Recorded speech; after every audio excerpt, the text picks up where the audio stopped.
Iran Israel युद्ध का सच और भारत की चाणक्य। आपने कभी सोचा है कि ईरान और इजराइल दो ऐसे देश जो एक दूसरे से करीब 1800 किलोमीटर दूर हैं, आखिर क्यों बार बार युद्ध की कगार पर पहुंच जाते हैं और इनकी दुश्मनी का भारत पर क्या असर पड़ सकता है? आज हम इसी जटिल मुद्दे को आसान भाषा में समझेंगे। Segment 1, brief historical background. Iran और इजराइल की दुश्मनी करीब 40 साल पुरानी है। 1969 में ईरान की इस्लामिक क्रांति हुई, जिसके बाद से ही ईरान ने इजराइल को मान्यता देने से इनकार कर दिया। ईरान का मानना है कि इजराइल फिलिस्तीन की जमीन पर अवैध कब्जा किए हुए है। वहीं इजराइल का कहना है कि ईरान उसकी सुरक्षा के लिए सबसे बड़ा खतरा है, क्योंकि ईरान अक्सर इजराइल को नष्ट करने की धमकी देता रहा है। इसी वजह से दोनों देशों के बीच लगातार तनाव बना रहा है।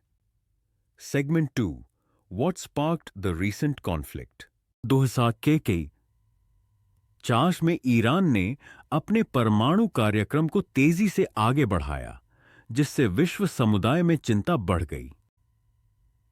इजराइल ने आरोप लगाया कि ईरान गुप्त रूप से परमाणु हथियार बना रहा है, जिससे पूरे क्षेत्र की सुरक्षा खतरे में है। जवाब में ईरान ने इसे गलत बताते हुए कहा कि उसका परमाणु कार्यक्रम शांतिपूर्ण उद्देश्यों के लिए है।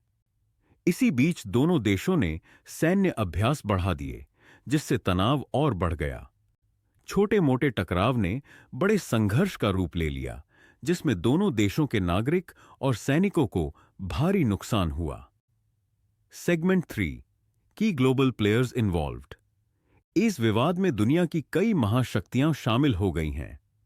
अमेरिका इजराइल का मजबूत समर्थक है और उसने इजराइल को सैन्य व कूटनीतिक सहयोग दिया है। दूसरी ओर रूस और चीन ईरान के समर्थन में खड़े नजर आए हैं। रूस ने ईरान को सैन्य तकनीक और उपकरण उपलब्ध करवाए हैं, वहीं चीन ने आर्थिक सहयोग दिया है। इस तरह अमेरिका, रूस और चीन जैसे बड़े देशों की भागीदारी से स्थिति और भी जटिल हो गई है। रूस यूक्रेन युद्ध से पहले ही दुनिया संकट में थी। अब ईरान इजराइल युद्ध ने वैश्विक तनाव को और बढ़ा दिया है। सेगमेंट 4, इंडियाज रोल और डिप्लोमैटिक पोजीशन। भारत ने इस विवाद में एक बेहद सावधानीपूर्ण और संतुलित रवैया अपनाया है। भारत के ईरान और इजराइल दोनों के साथ मजबूत रिश्ते हैं। ईरान से भारत का गहरा व्यापारिक संबंध है, खास तौर पर चाबहार पोर्ट और तेल सप्लाई के मामले में। वहीं इजराइल भारत के लिए रक्षा तकनीक, कृषि और जल प्रबंधन जैसी महत्वपूर्ण तकनीकों का बड़ा स्रोत है। भारत के प्रधानमंत्री नरेंद्र मोदी ने साफ तौर पर दोनों देशों से बातचीत और समझदारी से समाधान निकालने की अपील की है। भारत का यह मानना है कि युद्ध से किसी को फायदा नहीं होगा, बल्कि क्षेत्र की अस्थिरता भारत के लिए भी नुकसानदेह साबित होगी।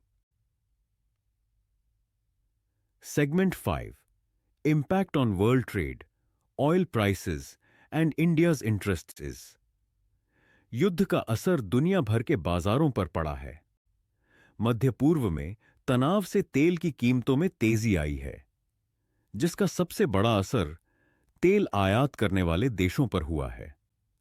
भारत अपनी तेल जरूरतों का लगभग 85% विदेशों से आयात करता है।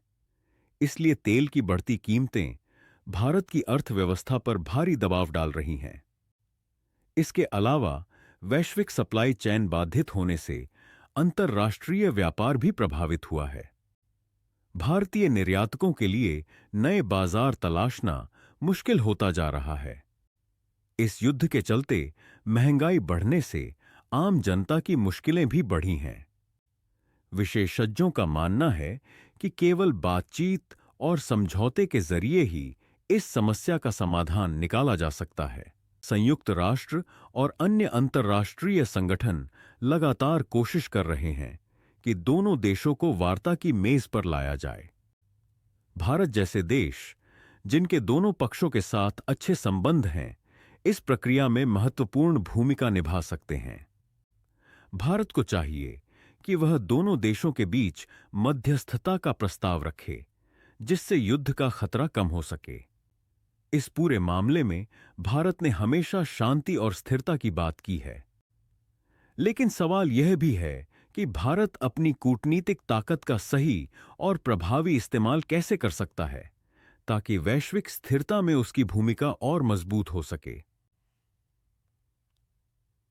आपके अनुसार क्या भारत को अपनी कूटनीतिक ताकत का इस्तेमाल करके ईरान और इजराइल के बीच शांति बहाली में सक्रिय भूमिका निभानी चाहिए?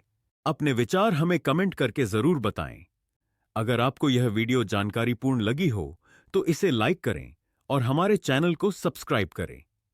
ऐसी ही महत्वपूर्ण जानकारियों के लिए हमारे साथ जुड़े रहें। धन्यवाद।